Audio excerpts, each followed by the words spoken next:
So another short drive, 12 minutes, and this time around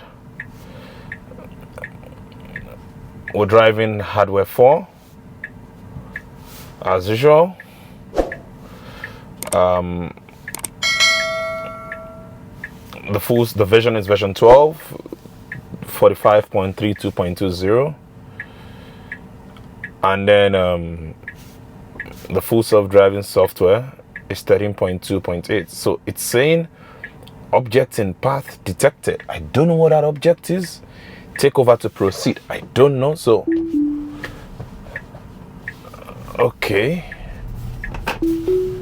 I don't know what that was because I couldn't see anything. But anyway, kicked it on, and I'm gonna record it. Says objects in path detected, and then when I checked, there was nothing in my path. So I took over and then swung back into FSD. So that's me recording that for the Tesla systems, some sort of feedback that it can work with.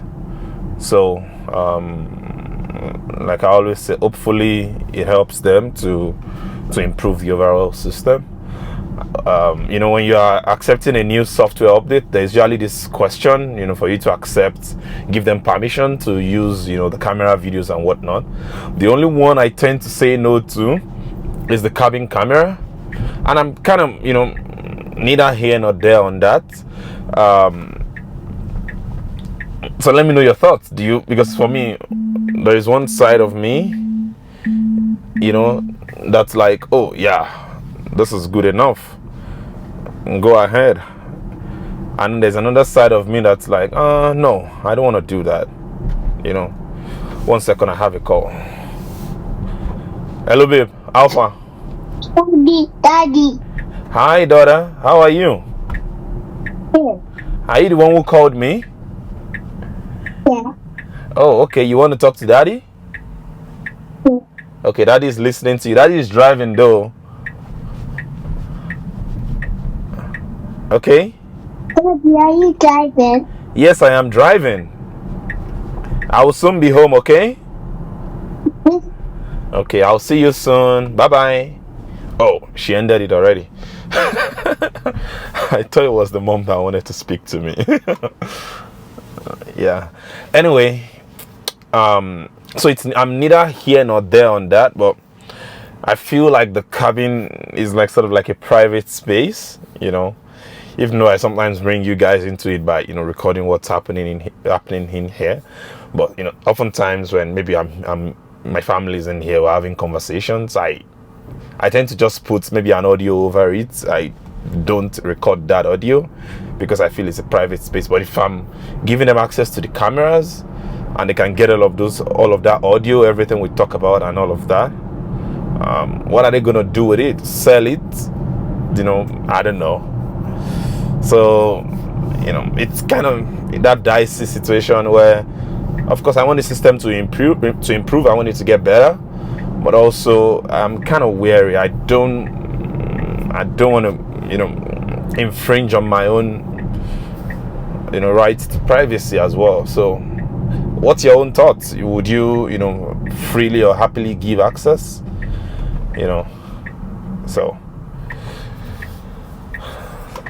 So vehicle is coming up on us or in there, and then when that's happening, you see it sort of like a red. If it happens again, I'm going to show you guys. But then there's been people who have been like, the cameras themselves, let them, what are they called now? The mirrors themselves, let them have lights, like, I don't know if you guys can see that car right next to me. You see that light strip, that light bar. So as I'm here, it's going to notify the driver. It's going to maybe give a yellow beep or something. The Lexus does that.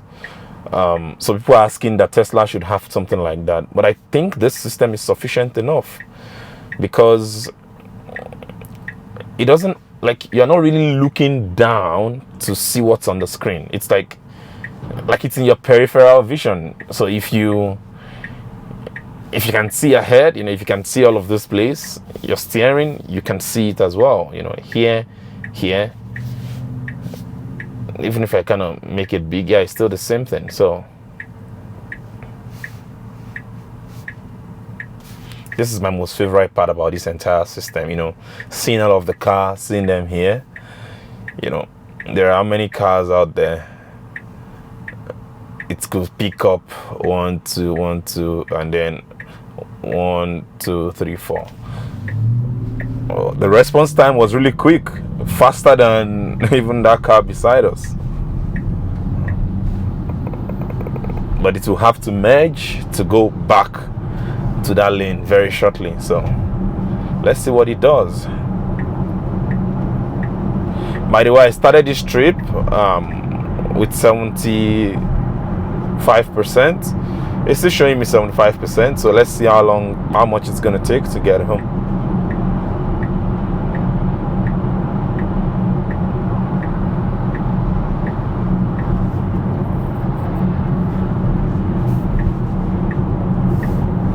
Okay.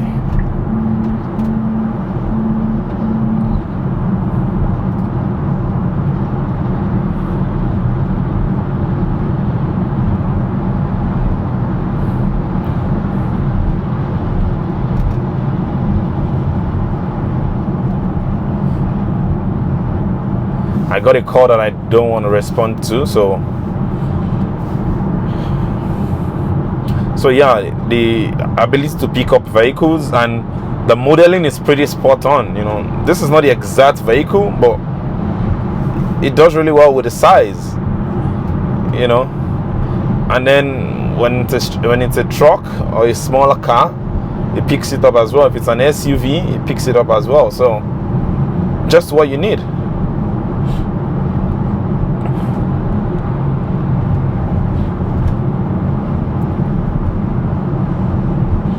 I'm gonna do a test, maybe in a subsequent video very soon, a couple of videos after this, it might even be the next one. So you see how I used to complain about how the map is not optimized. There's a certain route that I know very well. I'm gonna check it out and see if it's optimized, if the new update 13.2.8, if it has fixed that. I doubt it, but that's me being a skeptic. So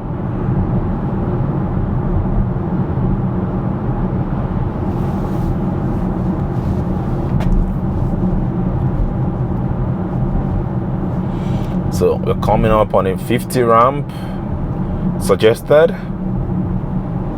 It's gradually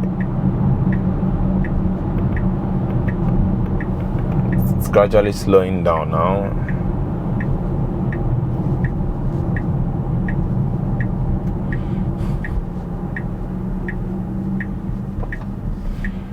Okay, so this is another reason why it can be challenging to use FSD when there's like lots of snow on the road. So you see how it kind of left it late to brake. If you do that when there's ice on the road, you would lose control. It would just go skidding, So, and I think that's another thing that Tesla has taken away that I would wish they bring back, your ability to sort of like regulate the regenerative braking. In winter, regenerative braking can really be disastrous. It can be challenging to manage.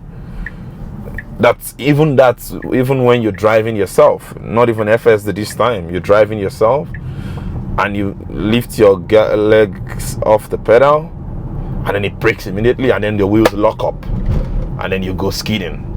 So if you're in winter, I learned this the hard way, but in winter, if you're driving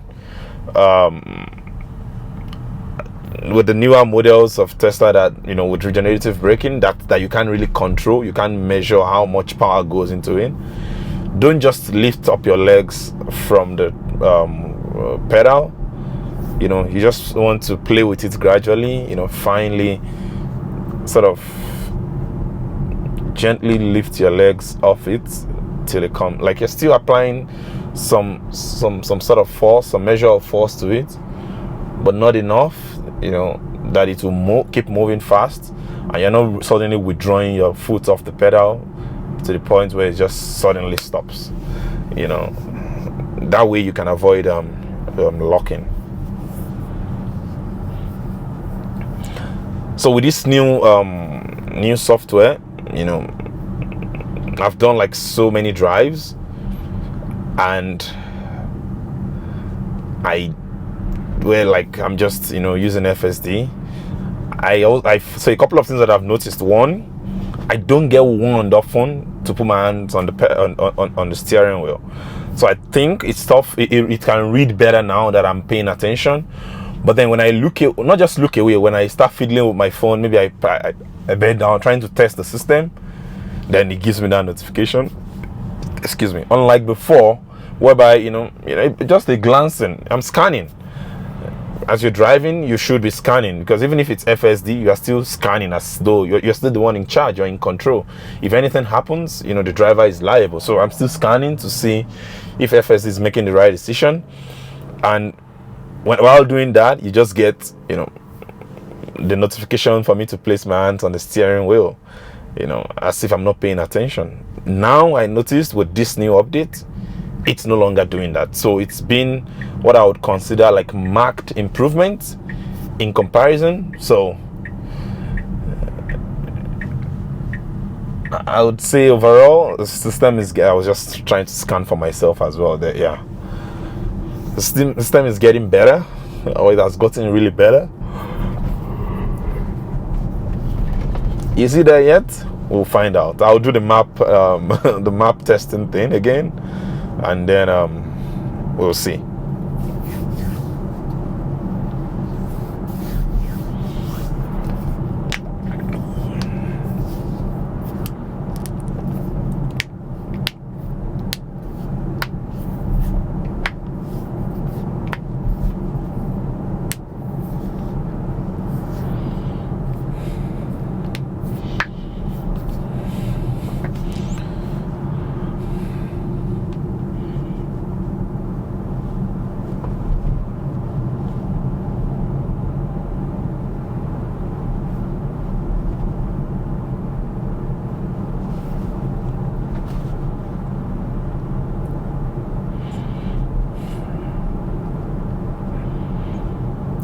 So we're 2% down.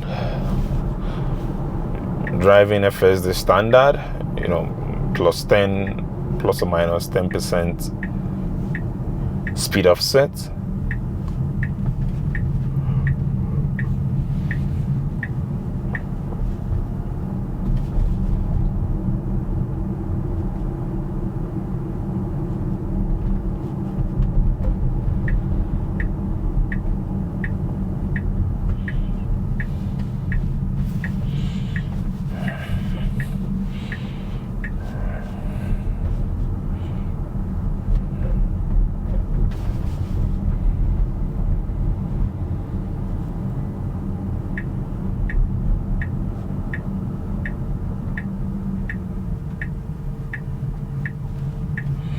So we're going to come up on sort of like an old person sitting on the roadside, sitting on the porch.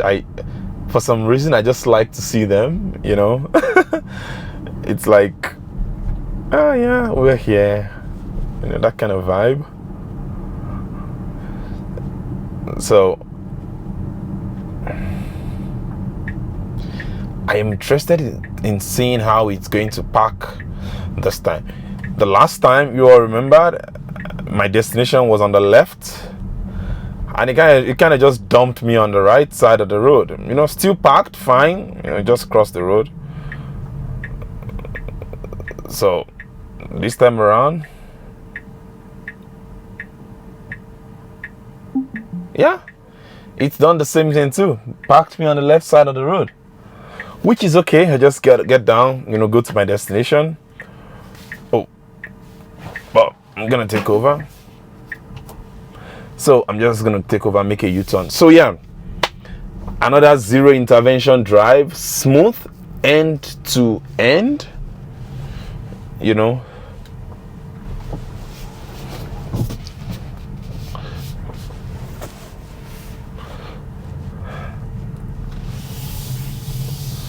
end to end, and there were no worries and smooth drive, no knee-jerk decision, nothing stupid.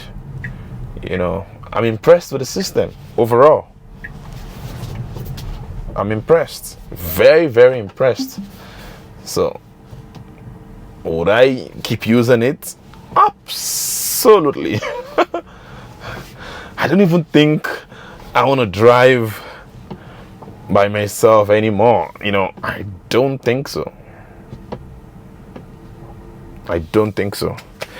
Anyway, that concludes the drive.